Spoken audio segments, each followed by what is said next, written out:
Good afternoon, everyone. This is T3 Live Editor-in-Chief John Darsie here to bring the daily recap. So the selling continued today, but in the afternoon we got some signs that maybe things are getting a little bit oversold to the point that downside momentum might slow a little bit and we might eventually get a bounce. But I still think now is the time to be cautious given the fact that we started rallying in the last hour of the session, and then in the last few minutes we closed a little bit weak just to keep everybody on their toes a little bit. I think when you get the magnitude of selling that we saw on Friday and the really aggressive selling that we saw Friday, I think you always have to take caution after days like that and really take notice that the environment is changing a little bit. We did notice a lot of signs under the hood that things weren't as strong as maybe the S&P might have indicated they were, and then now some of those warning signs are coming to roost a little bit. But sort of like we talked about with Mark Sperling's trade idea of the week this morning, is that we came in today at a little bit of a tricky spot because it does feel like the market's heavy, but given how far we came on Friday, if you weren't involved to the short side, it's hard to, on a down open today with follow through to the downside, to jump in short, but at the same time you don't want to be aggressively trying to be the first one of the party long and get caught in some of the weakness that we saw during the session today. But hopefully we'll get some more calculated opportunities at oversold levels to buy in the next few days. But take a look at the chart of the S&P. The S&P actually showed a little bit of relative weakness on the chart compared to what the NASDAQ did today, and the NASDAQ would have looked even better if it wasn't for Apple, but I'll get to that in a second. So you can see the S&P outside day on Friday, big selling, but still was just at its 21-day moving average. So all in all, the S&P was actually holding up relatively well, and like I talked about this morning, actually finished last week positive. So that wasn't telling the whole story, but then today you got some pretty good downside continuation in the S&P as some sectors within S&P type stocks that were acting well pulled back a little bit. You saw things like the IYT pull back a little bit. Obviously the XLF, which I'll get to in a little bit, pulled back a little bit. And other sectors picked up the slack, and some stocks in tech, there's a lot of divergences within tech, started to look a little bit better. But you take a look at the Qs, and at least you saw a little bit of a tail there and even an attempt early to bounce. But a doji-looking type candlestick on the Qs might tell you that downside momentum is slowing a little bit, and there is some hope for a bounce. But like I talked about, tread lightly until we get a calculated type setup that happens intraday. You don't want to be caught in another big gap down if we get some margin situations with some of the aggressive selling that we've seen. But I'll run through tech. Well, first, I also want to take a look at something like the XLP. We are continuing to see a flight into value type stocks. Those are the ones that are performing well right now. A little bit of a tail on XLP. Didn't close the way maybe people would have liked it to close, but just evidence of that flight to value stocks. And then XLU, same thing, holding up well. You don't like to see those two tails that we've seen the last 2 days, but considering the selling that we've seen in the broader market, this is just evidence.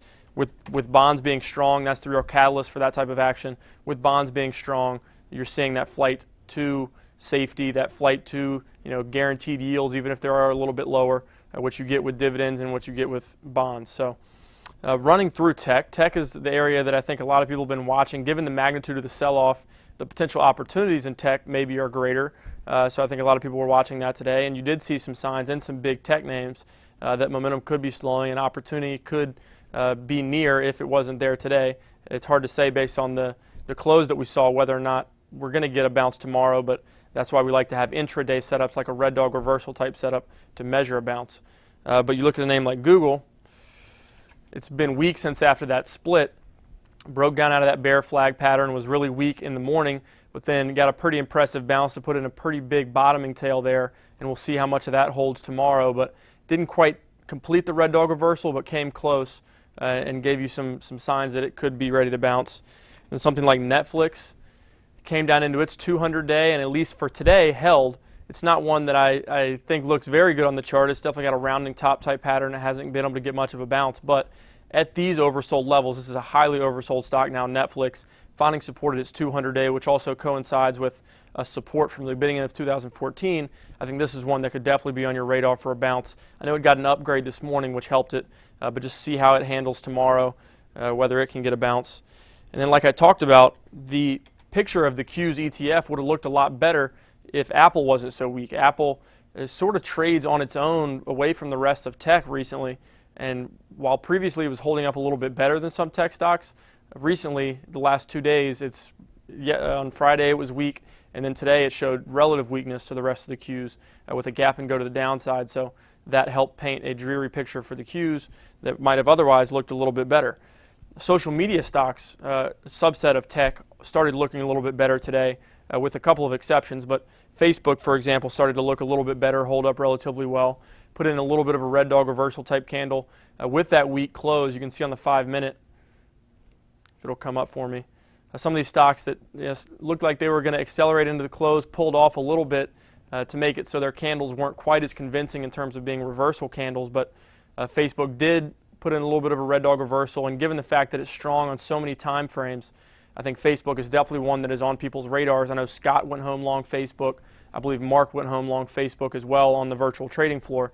So those are just a couple of names that lend credence to the fact that momentum traders are looking at Facebook as one of those names that was strong for so long that this dip might be big enough and calculated enough to buy a little bit of a red dog reversal today. And then Twitter tried to be strong early, but put in another tail, but at least didn't accelerate lower and continue lower. But you take a look at the 5-minute, and you can see a little bit of that picture. You can see off the open very strong, reached its peak around 10 a.m. and then just bled lower the whole day. This is not one that like Facebook has been strong on multiple time frames, but it is one sort of like Netflix that's getting so oversold right now that I think some people are looking for a bounce, and I think they might get it after Twitter's come all the way back down to the area that it traded right after its IPO. So big sell-off for Twitter, but reaching oversold levels enough that it's at least on your radar to watch for a potential red dog reversal, which it looked like it might want to do early today, but failed in the afternoon. And then Yelp. Yelp started to act a little bit better, similar to Netflix, found support at its 200-day with a little bit of a doji. Not a loud red dog reversal type candle like dip buyers would like to see, but maybe some sign that this highly oversold stock that has gotten absolutely crushed since the beginning of March is oversold enough that it could get a bounce. And I think definitely Yelp is one of those candidates, and I think Mark also went home long Yelp. And then one that did not act very well and continues to be the absolute dog of the social media group is LinkedIn. Just continued to bleed lower, accelerating lower out of an already descending channel. That's a very bearish development there. But who knows, another one that's so highly oversold, maybe you could look for a red dog reversal there. But if you're doing that, definitely dip your toe in, be very cautious, and do it with a plan. And some of these data and security cloud type stocks that I talked about last week as ones that were among the ones getting hit the hardest, I think people were watching those today as well for potential reversals, and some of them acted better than others. I think Workday was one of the ones that staged a little bit of a bounce off of lows. Like a lot of stocks, it staged a really strong bounce in the early afternoon and then up into about 3:30, and then things pulled off a little bit to make the picture a little bit more murky. But like a few other stocks that I talked about, this one's so highly oversold after 4 really harsh down days. You know, it's pulled off from $115 all the way down to $75 since basically end of February, beginning of March. So one that I think people are watching for potential oversold bounce type setup. And a couple others in the group that I don't think are quite as compelling. FireEye put in a little bit of a doji today, so maybe at least its momentum is slowing a little bit. SPLK, another one pretty similar to Workday. Just that's a group that people are keeping an eye on right now that's been hit really hard, that I think is a compelling story going forward, but these companies are so new.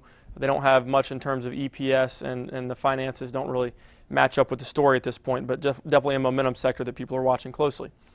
The banks were a sore spot today for the market and helped lead the S&P to its relative weakness compared to some of the bottoming action we saw in a few stocks in tech. And as you can see, XLF closed on its lows, big wide range bar, not much of a bounce attempt during the day for the XLF. And if you look at individual stocks in that group, Citigroup looks like it might want to break down below this key pivot. Ever since it failed that stress test and the Fed rejected its capital plan, Citi's just been hanging in the lower end of this range. And if you draw an ascending trend line, sort of an ascending bear flag, I guess you could call it, on Citigroup, you would say that it broke below that on Friday and then today. This is the top end of it. So Citigroup definitely not looking good, definitely one of the weakest ones among the banks. But then today, Goldman Sachs was among the weakest, and it has sort of a similar pattern that we've seen in Citigroup. And you could potentially talk about a head and shoulders type pattern with a shallow left shoulder here, formed a head, then a right shoulder, and then it's breaking below the neckline today with that big acceleration to the downside. Definitely played a big part in the XLF's weakness. Goldman Sachs not looking healthy. If you're looking for a healthy one in the group, like I talked about this morning, JP Morgan even though it sold off a little bit today, just now broke its 21-day moving average, where something like Goldman and Citigroup are down, breaching their 200-day moving averages. And then the cream of the crop, Wells Fargo, hasn't even broken its 21-day. A little bit of a slower mover within the group, but we're seeing that flight to value, and in terms of the banks, Wells Fargo is perhaps the most value-oriented bank stock, so that fits that narrative. Yes, it did put in a reversal on Friday. Yes, it did put in a wide range down bar today, like a lot of the other banks, but if you're looking to be involved in a bank, I think this one is the clear best one to be involved with. If it retests its prior breakout area, maybe that's a compelling area to get involved with Wells Fargo. And biotech. Biotech's also been on the radar as one of those stocks that's getting absolutely killed, but even more so than tech, I think the biotech sector is showing some signs that it could be seeing its downside momentum dissipate a little bit. You take a look at the IBB ETF, you can see clear red dog reversal there as it came down below the previous day's low and then closed back above it. A little bit of a tail, didn't close maybe as strong as some people would have liked, but you take a look at a few names in the group. BIIB, red dog reversal, closed near its highs, didn't even come back down to its 200-day, so showing some relative strength there. And then Gilead is one that people really like it from a fundamental perspective. It has a wide portfolio of drugs. A lot of people call these biotech stocks, especially the big cap biotech stocks, weak, undervalued fundamentally, despite the fact that they've been weak technically. And this one came back in to retest its 200-day, bounced, and wanted to do a red dog reversal yesterday, it looked like, until that weak close. So it doesn't look quite as good as BIIB from a technical perspective, but one that I think a lot of people are calling out the fundamental story, the fact that they're fundamentally cheap right now, and I think that's helping the bounce, helping to improve the technicals. And just a few individual names. This morning, I'll go ahead and share Mark Sperling's trade idea of the week with you. If you're not subscribed to that newsletter, it's free every Monday before the open, Mark's trade idea of the week. And I think he's done a really good job identifying some great setups over the last several months since that newsletter came out. And this morning, First Solar was the trade idea of the week, and it's one that, in my opinion, is one of the best setups in the market out there right now. Big igniting bar back here in mid to late March has been just basically basing up here during all this market turmoil. FSLR has been choppy in this upper range, but it's been holding above its 8-day until today, and then still above its 21-day. Given the weakness that we saw in the broader market the last 2 days, and even the weakness that we saw in TAN, which is the solar ETF today, First Solar showed relative strength to all of that. And despite some slight weakness today, I still think this is an opportunity to maybe buy this at the bottom end of this range for a potential breakout. And as I talked about before, you look in the context of where these things came from, the solar sector once upon a time was the darling in the market, and it definitely looks like a big percentage move when you look on a short-term time frame. We look at something like FSLR, but in the broad scheme of things, this thing still has a lot of room left on the chart.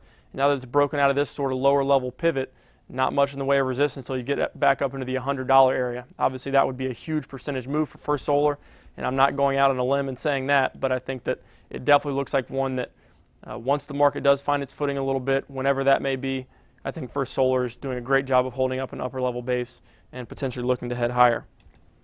Another one that looked good to me is OVTI, another one that had a gap up. Didn't quite have the commitment to that gap that First Solar did, but still held part of that gap, just about half of the gap, and has just been in a sideways range since. Sold off hard Friday with the rest of the market, but then put in a little bit of a king and queen almost candlestick. Didn't quite engulf Friday's candlestick, but an impressive bounce off the 21-day. Another one that if the market does bounce, find its footing, I think OVTI could be one of those ones that leads the way.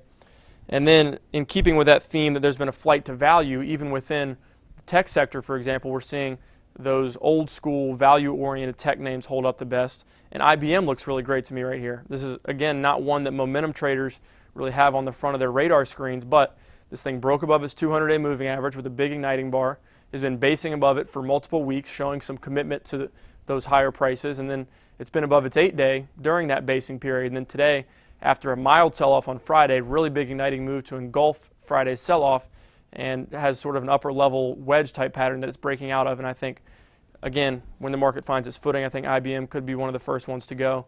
You look at the weekly chart just to see if we have any targets on this type of idea. And if it breaks above here, this pivot, I think the next real area to watch would be around 210. So definitely some room on the chart there for IBM, another more value-oriented type name, the only tech stock that Warren Buffett has ever bought. So that tells you a little something about it. And then Intel, another one in that group. Intel acted well today. A little bit of a sell-off Friday. It met our upside targets from off the charts, and then Friday pulled back a little bit with an engulfing bar, but then today looked like it almost wanted to do another king and queen type candlestick, or at least engulf Friday's price action. Did close a little bit off its highs, but another one that's acting well overall, and I think could be a name to turn to when and if the market turns up a little bit. But overall, I think traders are still in a little bit of a cautious mode right now, as today we did come to very oversold levels, but we didn't get the type of convincing red dog reversal type bounce that has everyone excited about buying a dip. And it's like I talked about when we were game planning Mark Sperling's trade idea of the week, is that shorts do feel like they are going to work on a swing basis right now, but when you approach a morning like we came in this morning, highly oversold after Friday's sharp sell-off and today's gap down, it's hard to really be aggressive in either direction, because a lot of times in these instances, risk outweighs reward. And as traders over the long term, the way you achieve success is to always find ideas where the reward is always higher than the risk. And at least we like to maintain a 2-to-1 reward to risk ratio on any idea. And it feels like right now most trade ideas would be guessing and sort of throwing a dart without any real calculated setup. Wait till you get that calculated setup. If you miss out on some of this snapback bounce, if it happens, then so be it. You're not going to lose money if you're on the sidelines. Maybe you missed out on some opportunity costs and stuff like that, but overall I think you got to protect yourself during these very volatile periods and wait for more calculated setups. And like I said, if you miss out on some parts of moves, don't worry about it. Wait for bases to form and then be more aggressive with your entries. Anyways, this has been John Darsie here with your daily recap. I'll be back again tomorrow morning with Brittany. Hope you're not tired of me yet. Scott will be back on Thursday, but it'll be me and Brittany up until then. And everyone stay safe, and I'll see you back here tomorrow morning.